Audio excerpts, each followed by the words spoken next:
और इस वक्त सीधे रुख करेंगे बहराइच का, जहां पर मुख्यमंत्री योगी आदित्यनाथ बोल रहे हैं। वंदे मंच पर उपस्थित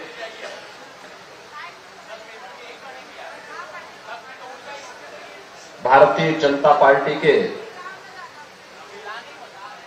प्रदेश के उपाध्यक्ष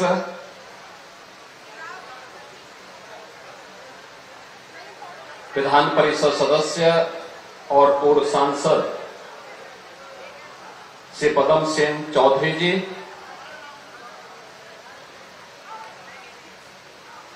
बलहा की लोकप्रिय विधायक श्रीमती सरोज सोनकर जी, माननीय विधायकगण श्री सुरेश्वर सिंह जी, श्री सुभाष त्रिपाठी जी, श्री राम निवास वर्मा जी, अध्यक्ष जिला पंचायत बहराइच श्रीमती मंजू सिंह जी, विधान परिषद की माननीय सदस्य डॉक्टर प्रज्ञा त्रिपाठी जी,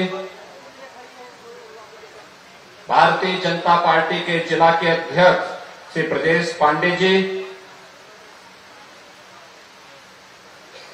पूर्व मंत्री श्री मुकुट बिहारी वर्मा जी, पूर्व सांसद श्री अक्षयवर लाल गौड़ जी, सभी माननीय जनप्रतिनिधिगण, बहराइच से जुड़े हुए सभी उपस्थित बहनों और भाइयों, बलहा विधानसभा क्षेत्र के इस मिहिपुरवा यानी मोतीपुर में नई तहसील भवन के लोकार्पण और तहसील के अधिकारी और कर्मचारियों के लिए आवासीय भवन के शिलान्यास के लिए आयोजित आज के समारोह के अवसर पर मैं आप सभी इस पूरे तहसील वासियों को और पूरे बहराइच जनपद के वासियों को हृदय से बधाई देता हूं और उन सब के प्रति अपनी शुभकामनाएं भी देता हूं। बहराइच जनपद भारत की ऋषि परंपरा से जुड़ा हुआ जनपद है।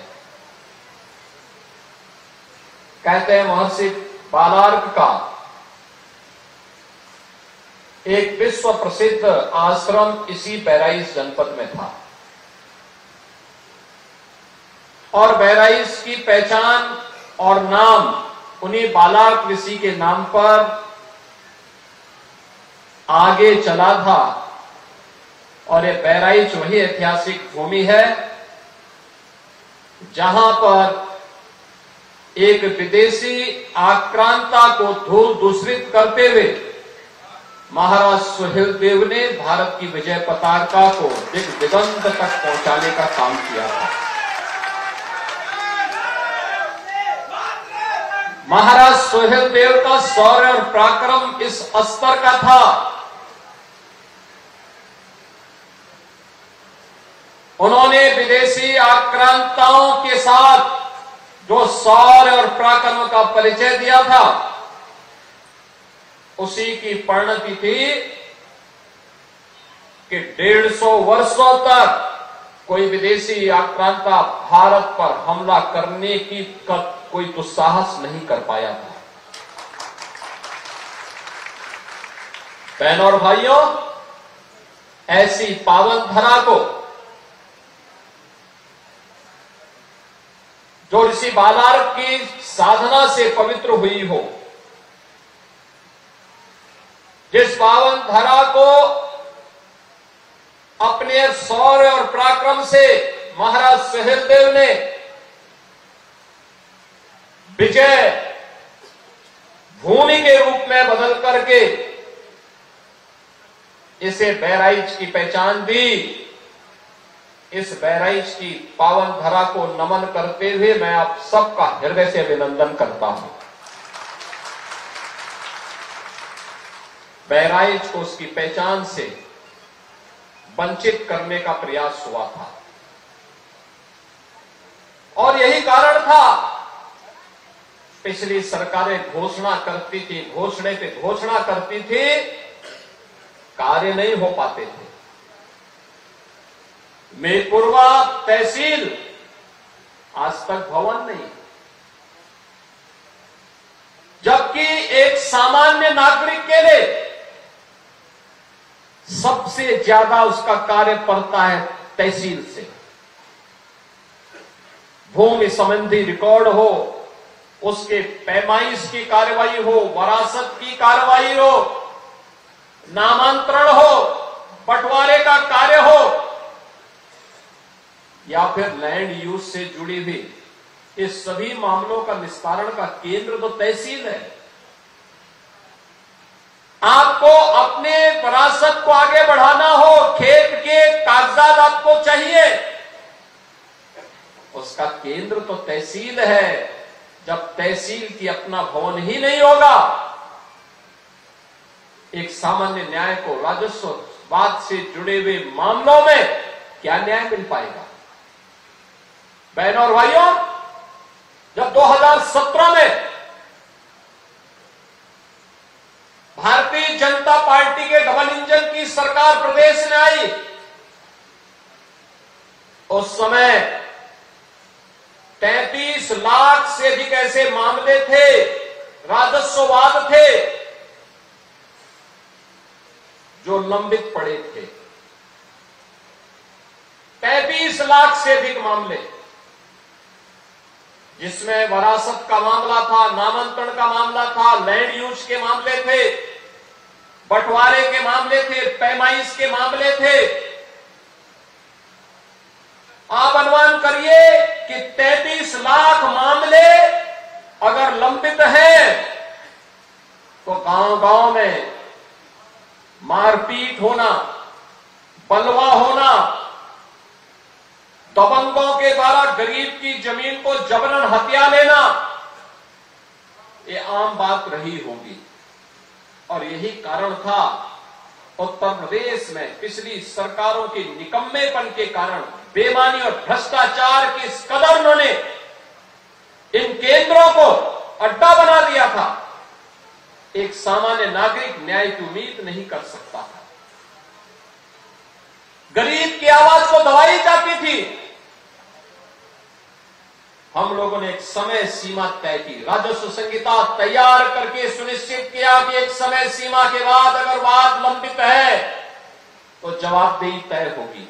जिस स्तर पर लंबित है, एसडीएम के स्तर पर, तहसीलदार के स्तर पर, नायब तहसीलदार के स्तर पर, कानून विभाग के स्तर पर, लेखपाल के स्तर पर, जिस भी स्तर पर लंबित है, उसके लिए जवाबदेही तय होगी।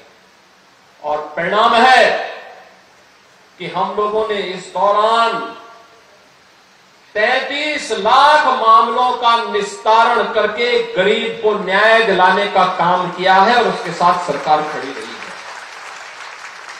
सरकार की कार्रवाई का परिणाम है कि एंटी भूमाफिया टास्क फोर्स के माध्यम से 64,000 एकड़ लैंड को अवैध कब्जे से मुक्त कराने का काम भी किया गया। आज उसमें प्रदेश में निवेश आ रहा है, लेकिन अभी भी एक चैलेंज है हम लोगों के सामने,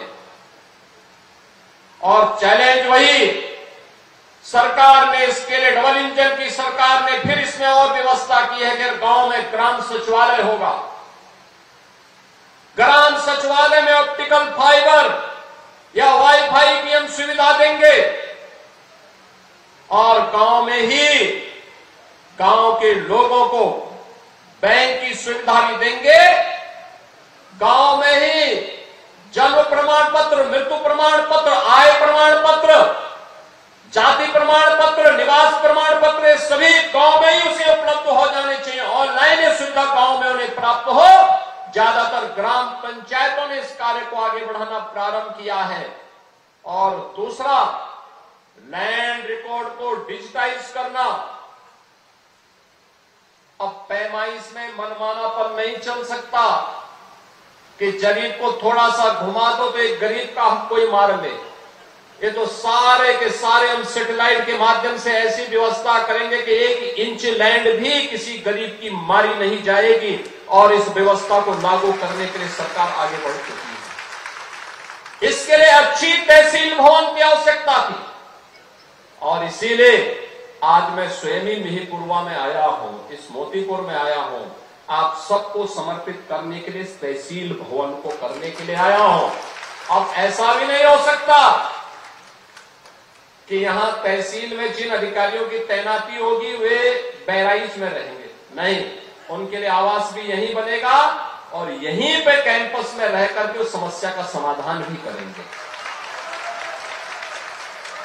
हमने पहले ही कह रखा है, जहां तहसील है, जहां ब्लॉक है, जहां थाना है, जहां सर्किल है, वहां के अधिकारी वहीं पे रहे, रात्रि निवास वहीं पर करें, क्योंकि बहानेबाजी नहीं चल सकती, और वहीं पर रहने के लिए उन्हें कहा गया है। बहनों और भाइयों, जब ये आवासीय सुविधा बनेगी और सुविधा यहां पर हो जाएगी, जिससे लोगों को समय से न्याय मिले, लोगों का एहसास हो, किसी गरीब के साथ, किसी किसान के साथ, किसी नौजवान के साथ, किसी महिला के साथ अन्याय न हो। ये डबल इंजन की सरकार प्रधानमंत्री मोदी जी के नेतृत्व में इसको प्रभावी ढंग से लागू करने के लिए पूरी प्रतिबद्धता के साथ लगी हुई है। और इसी दृष्टि से बहनों भाइयों, आज मुझे यहां पर इस तहसील के लोकार्पण कार्यक्रम है, आवासीय भवनों के शिलान्यास कार्यक्रम के लिए स्वयं यहां पर आना पड़ा है। मैं पिछले दिनों भी बहराइच आया था, बरसात के बाद, जब यहां पे भेड़िया के आतंक से लोग परेशान थे, और मैं देख करके भौचक था। वो भेड़िया जो है यहां पे सामान्य दिनों में तो कोई नुकसान नहीं करता, लेकिन उस समय उसने अचानक यहां पर जनहानि करनी प्रारंभ कर दी थी। काफी बच्चों को उसने अपना शिकार बनाया था, और अंततः पकड़ा गया। आखिर ये सब चीजें जो आ रही हैं, हम लोगों ने पहले ही मानव वन्य जीव संघर्ष को आपदा की श्रेणी में रख करके, यद्यपि किसी जनहानि की भरपाई नहीं हो सकती, लेकिन उस परिवार को मुआवजा मिल सके, मुआवजा देने के लिए ऐसे लोगों को हम लोगों ने पहले व्यवस्था कर दी है, और वह 5 लाख रुपए का हम तत्काल उन लोगों को आपदा राहत कोष से धनराशि भी उपलब्ध करवाते हैं, जो लोग मानव वन्य जीव संघर्ष के शिकार होते हैं।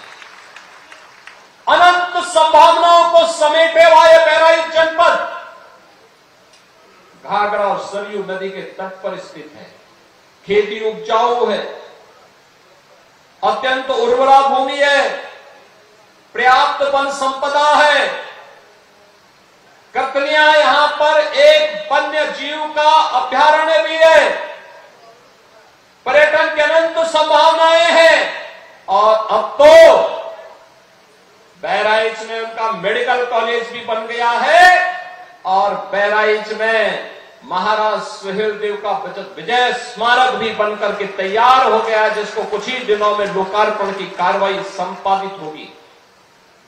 बहनों और भाइयों, ये वही जनपद है जो पहले अव्यवस्था और अराजकता का शिकार हुआ करता था।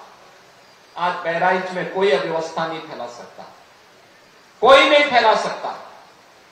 आज उत्तर प्रदेश में आप देख रहे होंगे, महाकुंभ के इस भव्य आयोजन के बाद पूरी दुनिया उत्तर प्रदेश की तरफ कौतूहल की निगाहों से देख रही है। आपने अभी 2 दिन पहले देश की संसद में आदरणीय प्रधानमंत्री जी के द्वारा महाकुंभ पर दिए गए वक्तव्य को आप लोगों ने सुना होगा। प्रधानमंत्री जी ने भूरी भूरी प्रशंसा की है उत्तर प्रदेश वासियों की और महाकुंभ के आयोजन की।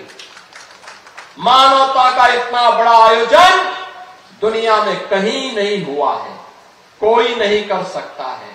उत्तर प्रदेश में हुआ है। मां गंगा, मां यमुना, मां सरस्वती की त्रिवेणी के संगम में 66 करोड़ से भी लोग श्रद्धालुजनों का आगमन। ये भारत की महान सनातन संस्कृति की योग गाथा को अनंत काल तक गाने के लिए आने वाली पीढ़ी को विरासत के रूप में छोड़ चुकी है। और उसी परंपरा का एहसास कराने के लिए आज मैं आपके पास आया हूं। आप सबसे कहने के लिए एक तरफ एक भारत श्रेष्ठ भारत की परिकल्पना साकार हो रही है, पूरा देश एकजुट होकर के कार्य कर रहा है। उन स्थितियों में मैं सभी उत्तर प्रदेश वासियों से कहना चाहूंगा, जब भारत की सनातन संस्कृति और भारत की परंपरा का गुणगान दुनिया कर रही है, तब भारत के महापुरुषों के प्रति श्रद्धा और सम्मान का भाव हर नागरिक का दायित्व होना चाहिए। उन स्थितियों में किसी भी आक्रांता को महिमा मंडन नहीं करना चाहिए। आक्रांता का महिमा मंडन का मतलब देशद्रोह की नींव को पुख्ता करना, और स्वतंत्र भारत ऐसे किसी देशद्रोही को स्वीकार नहीं कर सकता है जो भारत के महापुरुषों को अपमानित करता हो, उन आक्रांताओं का महिमा मंडन करता हो, जिन आक्रांताओं ने भारत की सनातन संस्कृति को रौंदने का कार्य किया था, बाहर बेटियों की इज्जत पर हाथ डालने का काम किया था, हमारी आस्था पर प्रहार किया था, उसे आज का ये नया भारत स्वीकार करने को कतई तैयार नहीं है। और इसीलिए मैं आपके कहने के लिए आया हूं, विकास की गाथा तभी आगे बढ़ सकती है जब हम अपनी विरासत को पूरे गौरव के साथ आगे बढ़ाने का काम कर रहे हैं। हमारी गौरव गाथा विरासत के साथ जुड़ती है, विरासत विकास के साथ जुड़ता है। विरासत और विकास की अद्भुत गाथा का ही एक नया रूप है बहराइच का, जहां मेडिकल कॉलेज भी बन गया है और साथ साथ हमने बहराइच का बाईपास भी स्वीकृत कर दिया है। बहराइच में एक नया बाईपास भी होगा, नेपाल से कनेक्टिविटी को आसान कर लिया है। और यहां पर जो कर्तनिया घाट वन्य जीव प्रभाग है, इसको टूरिज्म की दृष्टि से इको टूरिज्म के एक नए हब के रूप में विकसित करने के लिए कोई भी लखनऊ से आएगा, 1-1.25 घंटे की दूरी पर बहराइच में महाराज सोहेल देव के विजय स्तंभ के प्रति नमन करेगा और वहां से कर्तनिया घाट में इको टूरिज्म का आनंद लेकर के यहां पे ढेर सारे रोजगार को आगे विकसित करने में अपना योगदान देगा। और उसी योगदान के प्रति आप सबके सहयोग के लिए आज हम सब आपके बीच में यहां पर आए हैं। बहनों और भाइयों, आज आप देख रहे होंगे ये वही जनपद है जिस जनपद की 2017 के पहले जो जनपद की यहां पे जो जीडीपी थी वह इस जनपद की मात्र 6,934 करोड़ थी। और आज जब हम 23-24 की बात करते हैं तो यह कई गुना आगे बढ़ करके 25,000 करोड़ रुपए से अधिक हो चुकी है अकेले बहराइच की। बहराइच में इस दौरान यहां पे निवेश के भी ढेर सारे प्रस्ताव आए हैं। बहराइच में निवेश हो, अब इसके लिए लोग आ रहे हैं। निवेश का मतलब रोजगार का सृजन, आगे बढ़ना, उस प्रकार की व्यवस्था को आगे बढ़ाना, और ये चीजें आज एक और सरकार तेजी के साथ आगे बढ़ाने का काम कर रही है। आज मुझे अभी गोंडा में बहराइच के युवाओं को भी हम लोग मुख्यमंत्री युवा उद्यमी योजना के अंतर्गत कई युवाओं को 5 लाख रुपए तक का ब्याज मुक्त ऋण उपलब्ध करवाने का कार्य करने जा रहे हैं, जिससे वह भी एक युवा उद्यमी के रूप में अपनी पहचान बना सके। और 25, 26 और 27 मार्च को जो 3 दिवसीय जनपद स्तर पर मेला लगेगा, इसमें बचे हुए युवाओं को जो भी युवा उद्यमी स्कीम का लाभ लेना चाहेगा, उसको भी ये पैसे की व्यवस्था उस दौरान बैंकर्स के माध्यम से मिलेगी, जिस पर जो भी ब्याज आएगा उसका भुगतान सरकार करेगी और इसमें मार्जिन मनी की व्यवस्था भी सरकार करने जा रही है, जिससे नए नए उद्यमी हम विकसित कर सके, बना सके, आत्मनिर्भरता के लक्ष्य को आगे बढ़ा सके।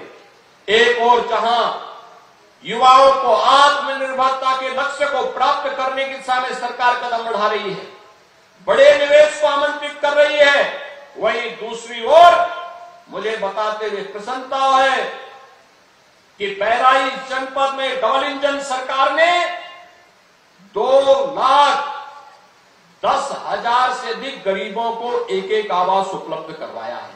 प्रधानमंत्री आवास योजना में, मुख्यमंत्री आवास योजना में।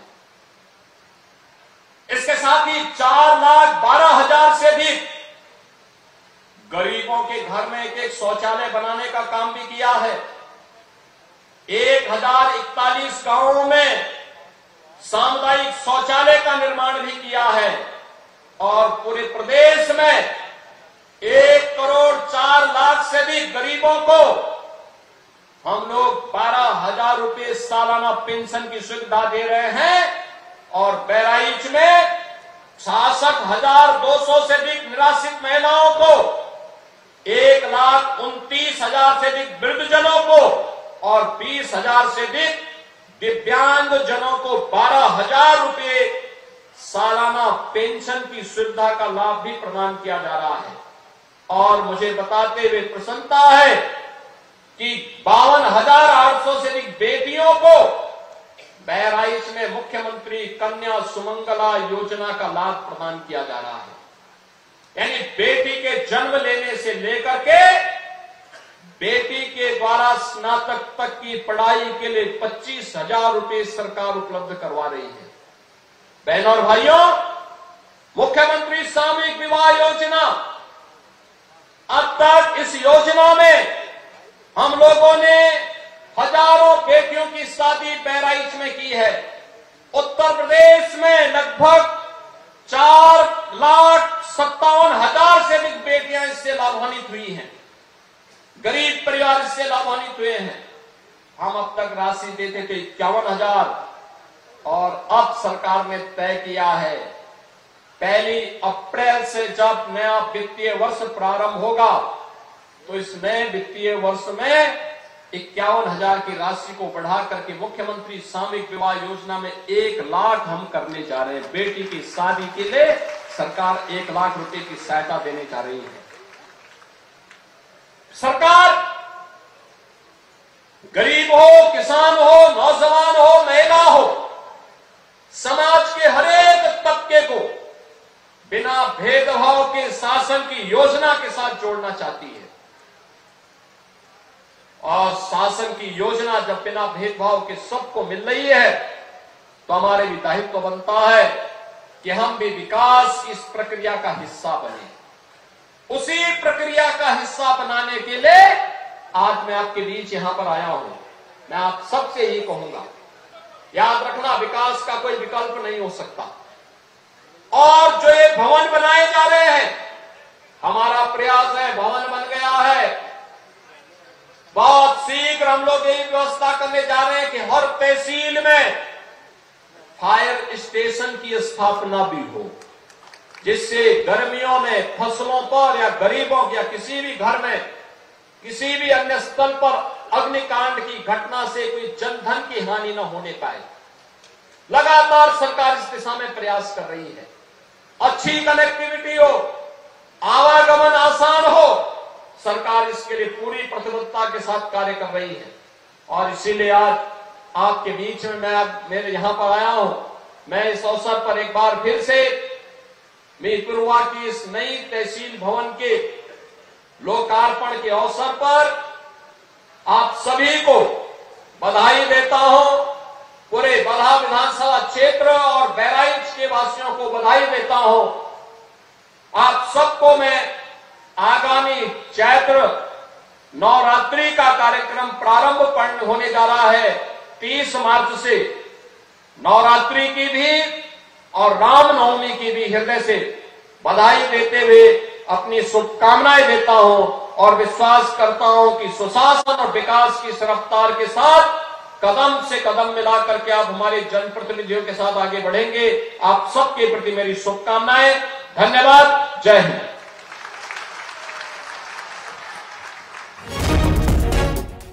तो बहराइच में सीएम योगी आदित्यनाथ का बड़ा बयान। सीएम योगी आदित्यनाथ ने साफ साफ कहा एक बार फिर कि आक्रांता का महिमा मंडन बर्दाश्त नहीं। पिछली सरकारों ने सिर्फ घोषणा की, हमने काम किया, लेकिन जो आक्रांताओं का महिमा मंडन कर रहे हैं वो देशद्रोही हैं। सीएम योगी आदित्यनाथ जो कि बहराइच में थे, मिहीपुरवा तहसील बिल्डिंग का उन्होंने उद्घाटन किया और यहीं पर जनता को संबोधित करते हुए उन्होंने उन लोगों को फिर चेताया है जो आक्रांताओं के साथ खड़े दिखते हैं और कहा कि आक्रांताओं का महिमा मंडन बर्दाश्त नहीं किया जाएगा। जो ऐसा करेंगे वो देशद्रोही हैं। किसी भी आक्रांता को महिमा मंडन नहीं करना चाहिए। आक्रांता का महिमा मंडन का मतलब देशद्रोह की नींव को पुख्ता करना और स्वतंत्र भारत ऐसे किसी देशद्रोही को स्वीकार नहीं कर सकता है जो भारत के महापुरुषों को अपमानित करता हो, उन आक्रांताओं का महिमा मंडन करता हो, जिन आक्रांताओं ने भारत की सनातन संस्कृति को रौंदने का कार्य किया था, बाहर बेटियों की इज्जत पर हाथ डालने का काम किया था, हमारी आस्था पर प्रहार किया था, उसे आज का ये नया भारत स्वीकार करने को कतई तैयार नहीं है। और इसीलिए मैं आपके कहने के लिए आया हूं, विकास की गाथा तभी आगे बढ़ सकती है जब हम अपनी विरासत को पूरे गौरव के साथ आगे बढ़ाने का काम कर रहे हैं।